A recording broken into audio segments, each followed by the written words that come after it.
point complet de l'actualité. Bonsoir, bienvenue les grandes articulations. En plénière ce vendredi, les conseillers nationaux ont délibéré sur le projet de loi spéciale relative au référendum constitutionnel. La loi adoptée fixe plusieurs règles générales d'organisation du référendum constitutionnel. Et puis, réussite des prochaines élections, l'enrôlement biométrique constitue une étape cruciale. Le Forum national des jeunes des partis politiques adhère au processus, une démarche du département de l'administration du territoire. Congrès national sur la douleur, c'est parti pour la 2e édition. Le thème de cette année est élargi à toutes les catégories d'âge. Une formation spécialisée est prévue, des consultations gratuites également dans la région de Boké. Référendum constitutionnel. Un projet de loi spéciale est initié par le CNT, je vous le disais à l'instant.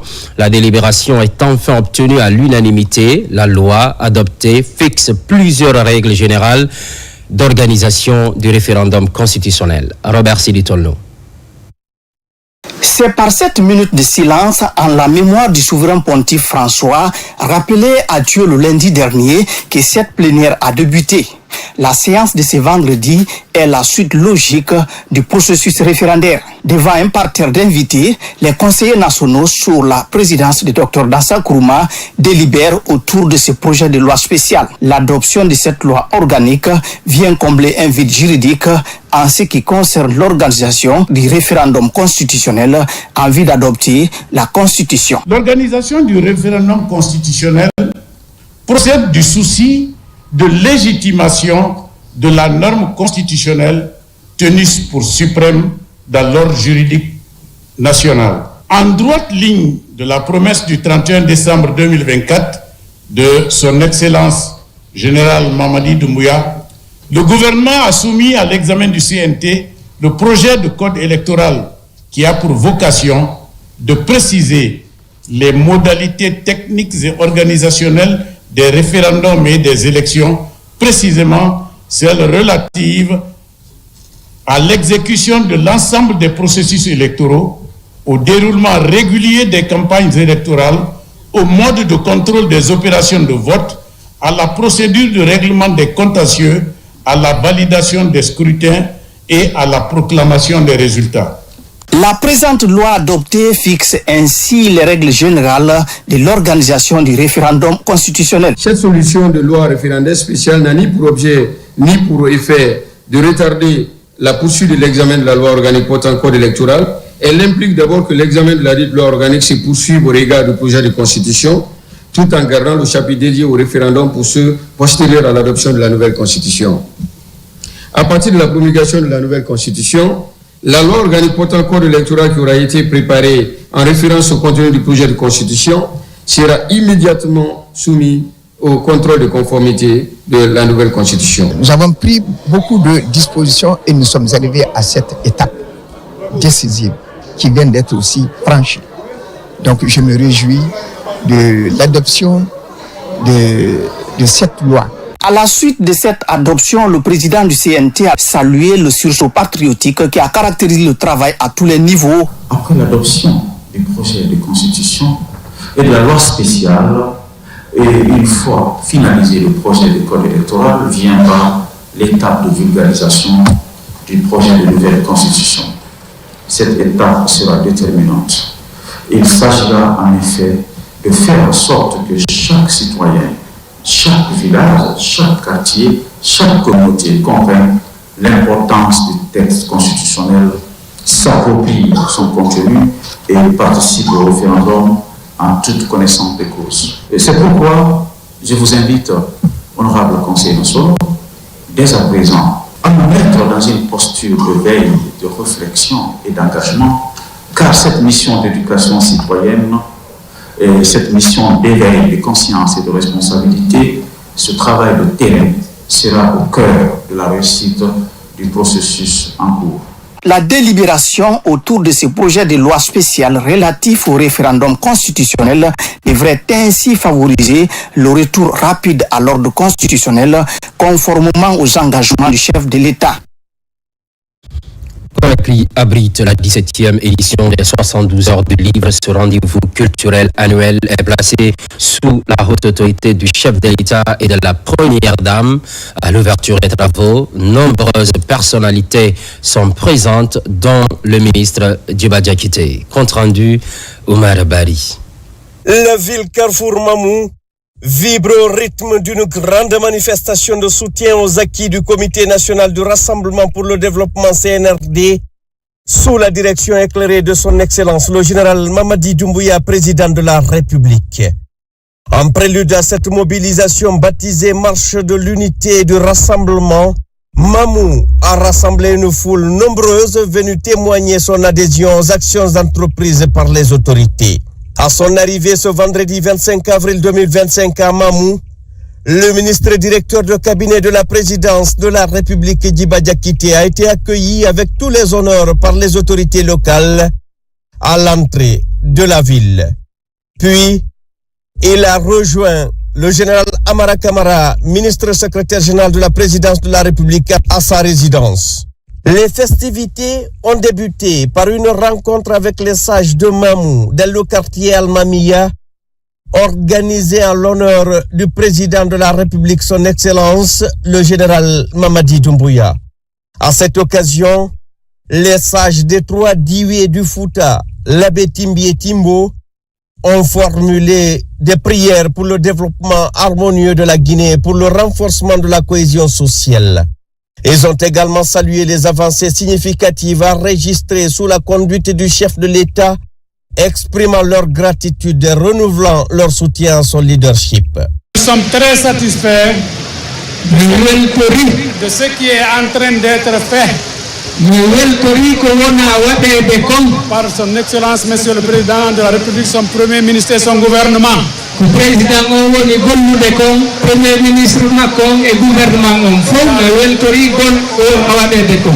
Dans le cadre du développement de la Guinée, la refondation et tous les redressements qui sont en train d'être faits. Le Fouta, à travers Mamou, vous dit Assalamu alaikum wa rahmatullahi wa barakatuh et vous dit Kosadi Kotoli à Mamou. La journée de ce vendredi a été également ponctuée par une séance de lecture du Saint-Coran, suivie de la grande prière du vendredi, un moment fort de recueillement et de spiritualité partagée par les autorités et les citoyens de Mamou. Dans la continuité de cette dynamique, les autorités ont procédé au lancement officiel de plusieurs projets structurants, notamment la pose de la première pierre de la route nationale RN2 Mamou-Farana, longue de 185 km. Ce projet routier ambitieux, confié aux entreprises Enanchine et Sebitec, vise à renforcer les infrastructures de transport et à désenclaver cette zone stratégique du pays. Cette route, considérée comme stratégique, permettra de désenclaver plusieurs zones rurales et de stimuler l'activité socio-économique. Cette route ne relie pas que des villes. Elle ouvrira de nouvelles perspectives pour des milliers de citoyens. Elle facilitera la mobilité des personnes et des biens, renforcera la solidarité entre nos régions, désenclavera nos territoires et surtout stimulera une croissance économique. La réalisation des travaux a été confiée aux entreprises Enanchine et Sebitec, partenaires techniques de longue date. Nous veillerons sur leur rigueur, leur professionnalisme et surtout leur engagement à respecter les cahiers de charges et les normes, tant sur le plan technique, environnemental que social. Ce projet, tout au long de sa mise en œuvre, créera des opportunités concrètes d'emploi, tant directes qu'indirectes. Il dynamisera les échanges commerciaux, ouvrira de nouvelles perspectives économiques et facilitera l'accès aux services sociaux de base pour des milliers de nos concitoyens, en particulier dans ces zones enclavées. Ce projet s'inscrit résolument dans la vision ambitieuse du général Mamadi Doumbouya à bâtir et à transformer structurellement notre pays à travers le développement d'infrastructures et une politique cohérente d'aménagement du territoire. Dans le même élan, le projet d'appui aux efforts d'adaptation au changement climatique des communautés agro-silvopastorales de Mamou a été officiellement lancé. Un programme structurant qui s'inscrit dans le cadre de la politique environnementale prônée par le chef de l'État. Selon la ministre de l'Environnement et du Développement durable, Diamy Diallo, cette initiative vise à apporter des réponses concrètes et durables aux défis environnementaux auxquels font face les populations rurales, notamment dans le contexte de la dégradation des ressources naturelles. Le général Mamadi Doumbouya a la ferme volonté de développer notre pays en le dotant d'infrastructures tout en préservant notre environnement vital à notre survie. Les communautés agro-silvopastorales jouent un rôle fondamental dans la préservation de notre environnement, la sécurité alimentaire et la gestion durable de nos ressources naturelles. Pourtant, elles figurent parmi les plus exposées aux effets néfastes du changement climatique, tout en disposant de moyens d'adaptation limités.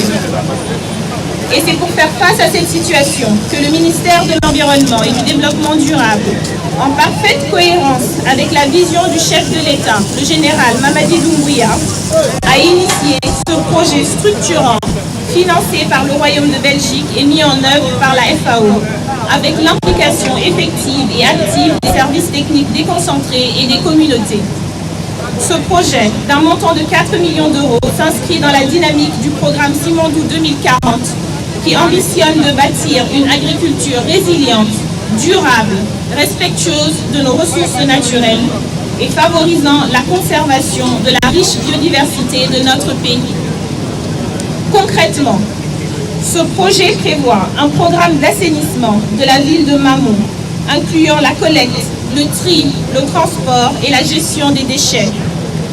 L'appui technique et organisationnel aux groupements agro-silvopastoraux dans les localités de Ourekaba, Fumbaloko et Tolo, ainsi que la formation des agriculteurs aux techniques innovantes respectueuses de l'environnement. Autre temps fort de cette journée, l'inauguration de la compagnie mobile d'intervention et de sécurité numéro 10 de Mamou dans le cadre de la réforme et de la modernisation des forces de défense et de sécurité. Cette infrastructure conforme aux standards actuels s'inscrit dans un vaste programme engagé par le président de la République, son Excellence le général Mamadi Doumbouya. Le ministre de la Sécurité et de la Protection civile, Bachir Diallo, a salué cette réalisation, soulignant l'engagement de l'État à doter les forces de l'ordre d'outils modernes pour une meilleure sécurisation du territoire national. Cette compagnie mobile, la 10e du genre sur le territoire national, s'inscrit dans la vision stratégique du chef de l'État qui a fait de la modernisation des forces de sécurité une priorité. C'est pourquoi je tiens à lui exprimer toute ma reconnaissance pour que sa vision éclairée et son leadership affirmé continuent de produire son impact sur le territoire de la République de Guinée. En tant que carrefour bien connu, la ville mérite une sécurité renforcée, adaptée à cette spécificité. Cette caserne, non seulement permettra de répondre aux défis actuels du maintien et du rétablissement de l'ordre public de façon spécifique et de contribuer avec les autres forces de défense et de sécurité à la lutte contre le banditisme, les trafics illicites ou autres comportements déviants, mais aussi de servir de base avancée pour des opérations coordonnées avec les autres unités déployées dans les régions avoisinantes. Enfin, la pose de la première pierre de l'antenne régionale des garages du gouvernement de Mamou est intervenue sous la présidence du ministre secrétaire général de la présidence, le général Amara Camara. Cette infrastructure, une première en République de Guinée, a pour ambition de garantir une gestion rationnelle, décentralisée et plus efficace du parc automobile de l'État. Le général Amara Camara a, à cette occasion, mis en avant les multiples projets et programmes en cours, symbole de l'engagement du général Mamadi Doumbouya en faveur de la décentralisation et de l'efficacité administrative. Aujourd'hui, nous inaugurons le siège de la compagnie mobile d'intervention et de sécurité. Nous lançons un projet au compte du ministère de l'Environnement. Nous posons la première pierre de la route Mamou-Farana et nous entamons la construction du siège régional des garages du gouvernement. Ces réalisations illustrent l'engagement indéfectible de notre président, le général Mamadi Doumbouya, envers le développement de notre nation. La vision du président de la République pour notre pays repose sur un principe fondamental. Le développement des infrastructures routières est essentiel pour lui, pour faciliter la mobilité des personnes et des biens, mais aussi assurer la connectivité des villes. Ce projet de garage fait partie d'une initiative plus vaste visant à moderniser et à optimiser nos ressources publiques, en offrant à notre administration un espace spécifiquement conçu pour l'entretien et la gestion des engins roulants. Nous renforçons bien évidemment notre efficacité. Nous ambitionnons très rapidement de pouvoir y former des apprenants dans un futur très proche. Je tiens également à rappeler à tous les acteurs impliqués dans ces projets l'importance du respect des cahiers des charges, mais aussi les délais contractuels. La rigueur dans l'exécution de ces travaux est très essentielle pour leur succès et pour la confiance que notre population place tous les jours en nous. Ensemble, engageons-nous à garantir la qualité et la transparence de nos actions. En outre, il est essentiel de projeter notre regard vers l'avenir. La transformation de Mamou en un hub stratégique, comme l'indique le programme Simandou du président de la République, est une vision ambitieuse que nous devons réaliser dans un futur proche aussi. Cela nécessite la coopération de tous les citoyens, des entreprises et des institutions, car chaque acteur joue un rôle clé dans ce élan de développement. Ces différentes réalisations s'inscrivent dans la dynamique impulsée par les autorités sous le magistère du président de la République, son Excellence le général Mamadi Doumbouya. Le chef de l'État entend faire du développement local et de la modernisation des institutions un levier fondamental pour une Guinée plus forte, plus équitable et tournée vers l'avenir. C'est plutôt la mobilisation de Mamou en soutien aux initiatives présidentielles, en plus de cette ferveur populaire des projets d'intérêt public, ont été lancés et d'autres inaugurés.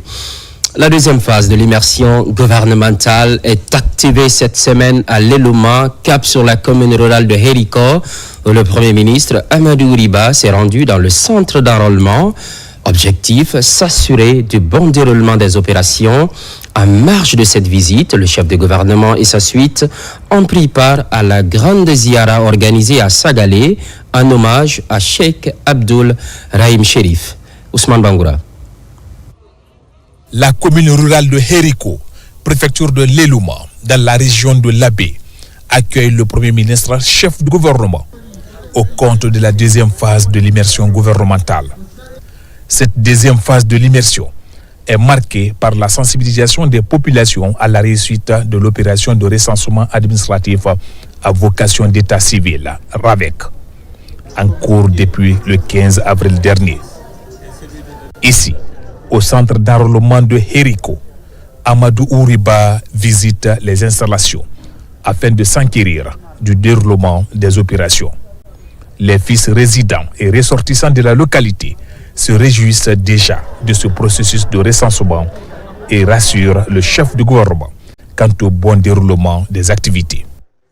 Ça montre encore une fois la volonté du gouvernement d'être à côté de la population. Ça, on se réjouit. Vous aurez dû prendre un hélicoptère pour être à Sagalé, mais vous avez préféré prendre la route et vivre les mêmes calvaires que nous vivons pour savoir notre situation. Et aujourd'hui, c'est une date symbolique, parce que c'est une première dans l'histoire de Hériko qu'on reçoit un premier ministre en exercice. C'est à saluer et à remercier. Et c'est à l'actif du général Mamadi Doumbouya. Comme vous pouvez le voir, ces travaux de reprofilage de ce tronçon, long de 62 km qui relie Hériko à Sagalé, avancent à la satisfaction des riverains.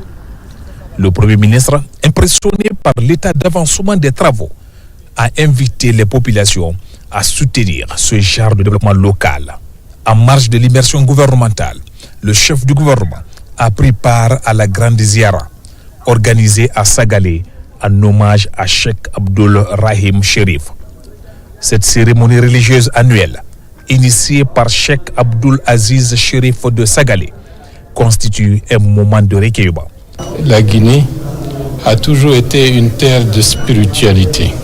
C'est une de nos références et l'État, à travers les autorités officielles, doivent contribuer à restaurer cette référence tant au niveau national qu'au niveau régional. Et comme vous le constatez aujourd'hui, ceux qui sont là viennent de toutes les contrées de l'Afrique de l'Ouest. Si vous avez des ziyaras dans d'autres régions du pays, que ce soit à Touba ailleurs, vous avez des gens qui viennent de toutes les régions de l'Afrique de l'Ouest.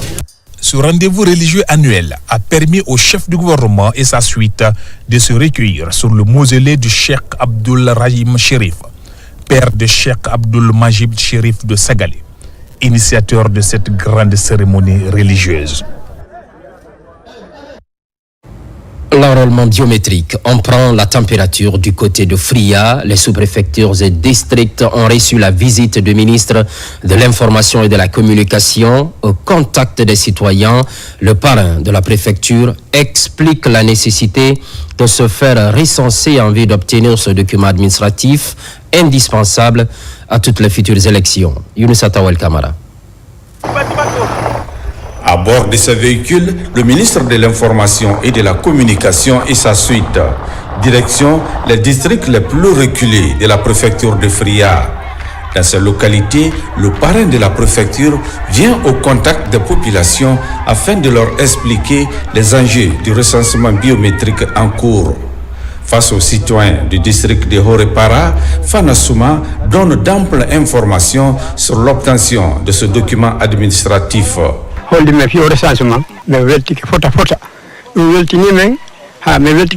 suis content de ce processus d'enrôlement initié par le président de la République. Nous, les citoyens de Horepara, nous allons tous nous faire recenser. Nous vous annonçons la profonde motivation dans l'accompagnement des idéaux du CNRD et de son gouvernement. La communauté de Horepara apprécie l'évolution des désenclavements des localités de Horepara. De là, la délégation se rend dans d'autres localités de Sombori, notamment à Banguiné et Banguiné. Partout, le ministre Fanasouma exhorte les citoyens à se faire enrôler. Aucun de nos enfants n'a un document administratif. Moi, je fais 4 enfants et je n'ai aucun dossier. Je veux profiter de cette occasion pour me recenser. Je me fais enrôler pour que mon nom soit dans le registre. Je vais mobiliser mes enfants pour se faire recenser. Déjà, les populations se mobilisent devant le bureau de recensement pour accomplir ses devoirs civiques.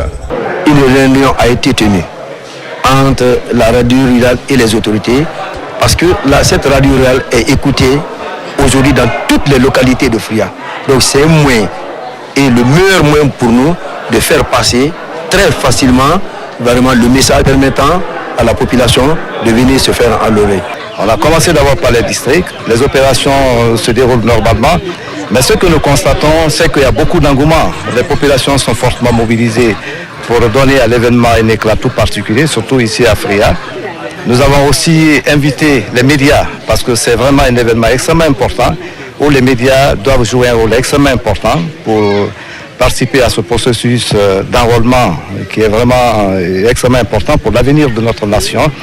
Et nous avons aussi constaté que partout où nous sommes passés, les populations sont fortement mobilisés pour saluer les œuvres du général Mamadi Doumbouya, le président de la République. Le ministre parrain de Fria va poursuivre cette campagne d'information et de sensibilisation dans les autres sous-préfectures et districts de Fria.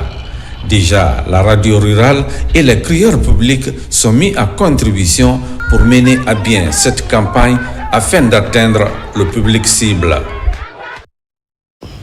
L'enrôlement biométrique constitue une étape cruciale pour le succès des prochaines élections. Conscient de cette réalité, le ministère de l'Administration du Territoire a sollicité l'adhésion du Forum national des jeunes des partis politiques. La structure a favorablement répondu afin de renforcer la sensibilisation sur le processus. Amadou Touré. Il constitue la genèse de 66 formations politiques réunies au sein du Forum national des jeunes des partis politiques qui soutient le processus d'enrôlement biométrique.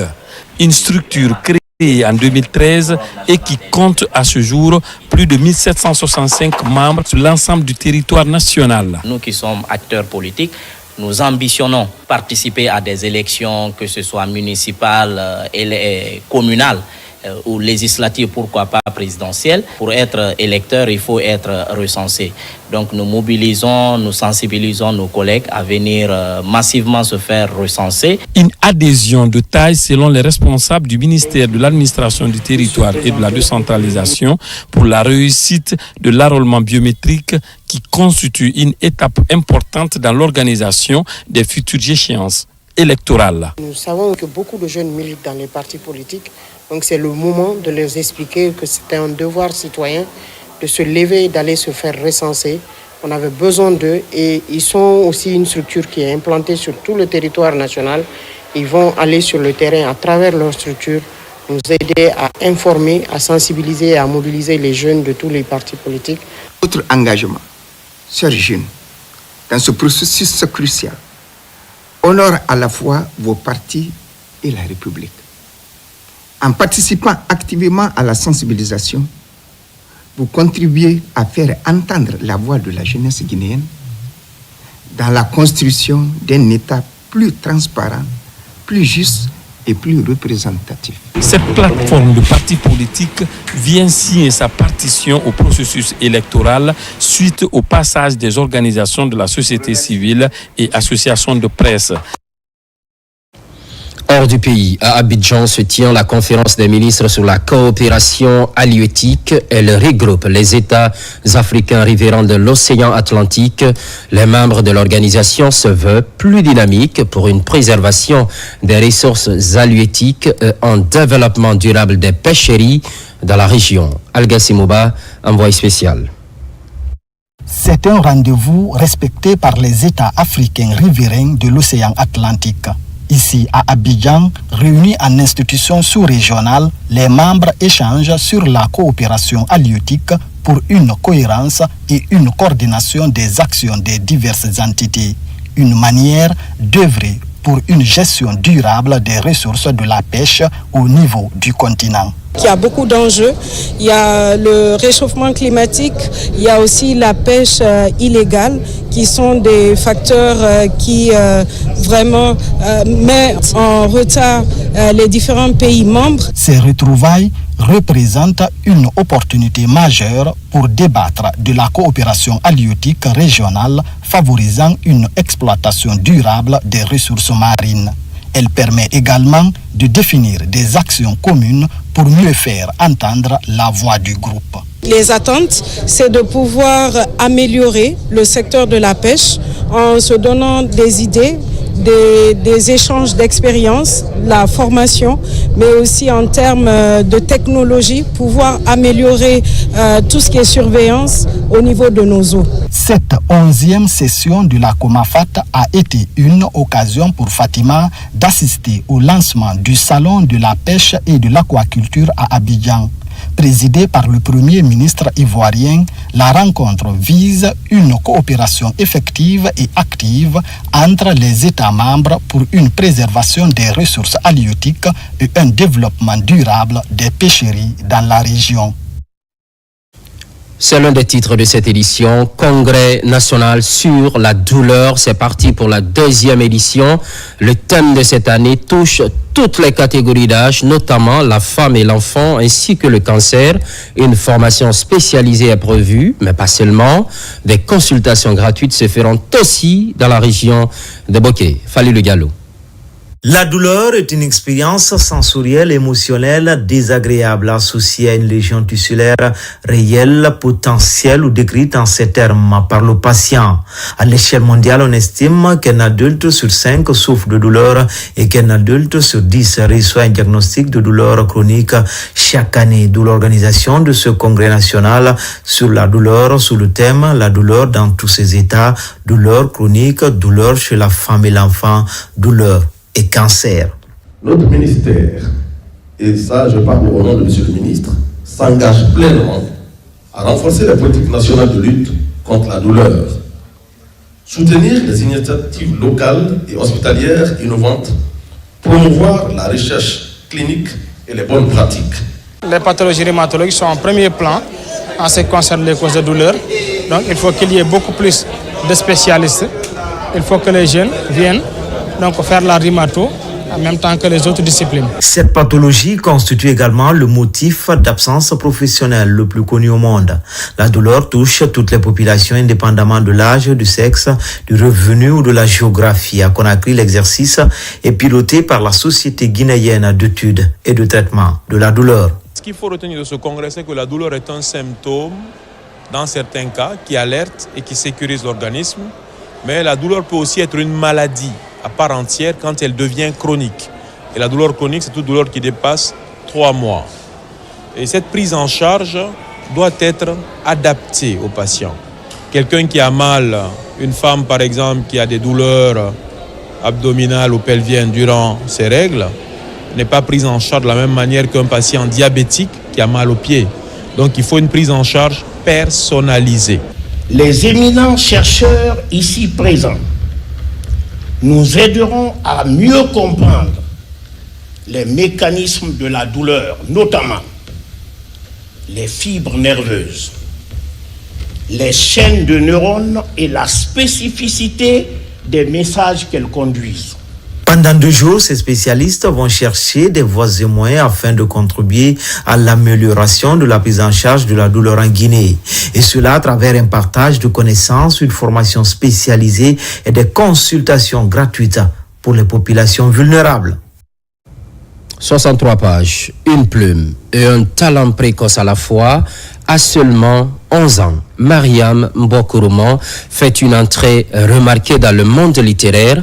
Son recueil, Les Contes de Mbo Mariam, écrit à l'âge de 9 ans, est bien plus qu'un livre. C'est un message d'espoir, un appel au bien et une inspiration pour toute une génération. Maïmouna Belaba Diallo, plutôt, nous parle de la jeune écrivaine. À seulement 11 ans, Mbo Mariam Kourouma émerveille la Guinée littéraire. Élève en 6e année au groupe scolaire Phoenix International, elle signe officiellement son premier ouvrage avec Harmattan Guinée, Les Contes de Mbo Mariam, un recueil qu'elle a entamé à l'âge de 9 ans. Je suis passionnée par la lecture et je me suis dit que j'allais réaliser mes rêves de devenir une écrivaine, une de ces personnalités que j'ai toujours aimées. Pendant tout son cycle d'études, et c'est sous nos yeux, grâce aussi à la bibliothèque, qu'elle a pris goût à la lecture. Donc, tout d'abord, je voulais féliciter les parents de Mbo, parce qu'il n'y a pas de réussite d'un enfant sans cet encadrement familial. Et c'est le meilleur soutien que les parents peuvent apporter pour encourager. À travers ses contes, l'adolescente transmet des valeurs fortes. L'amitié, la solidarité, le courage, mais aussi l'espoir d'un avenir meilleur. Ce recueil est bien plus qu'un livre. C'est une source de motivation pour la jeunesse. Une leçon de vie qui enseigne que le mal n'est jamais le chemin à suivre et que le bien est la clé de toute chose. Mbo, c'est une enfant modèle. Nous n'avons jamais eu assez de choses à niveau gauche. Elle a toujours été intelligente à l'école. Elle se montre douce, aidante, toujours disponible à rendre service. À l'école, elle passe souvent son temps libre dans les livres. Elle emploie un vocabulaire riche, varié, toujours parfaitement adapté, qui est aujourd'hui la plus jeune écrivaine de l'histoire de la Guinée. Soutenu par le chef de l'État qui a offert 5000 exemplaires à la jeunesse, Mbo Mariam a également été invité en mars dernier par l'Harmattan France où son livre a trouvé de nouveaux lecteurs. J'aimerais remercier le président de la République, le général Mamadi Doumbouya, pour le soutien qu'il apporte aux enfants de Guinée en commandant 5000 exemplaires de ce livre. J'aimerais encourager les jeunes à s'intéresser beaucoup plus à la lecture, parce que la lecture, c'est l'avenir de notre génération. En tant que père, c'est un sentiment de joie, de réconfort. Les mots me manquent. Je suis aussi content du public, des Guinéens, des grands messieurs qui nous ont accompagnés, qui ont cru à nous, qui ont tout mis pour que ce rêve devienne une réalité. En cette 17e édition des 72 heures du livre, Mbo Mariam prouve que la plume n'a pas d'âge. Une étoile montante de la littérature guinéenne, elle éclaire déjà le chemin des générations futures. Le programme se poursuit. L'actualité évolue en Guinée, notre paradis, terre de richesse et d'innovation, constante fidélité à toutes et à tous. À très vite.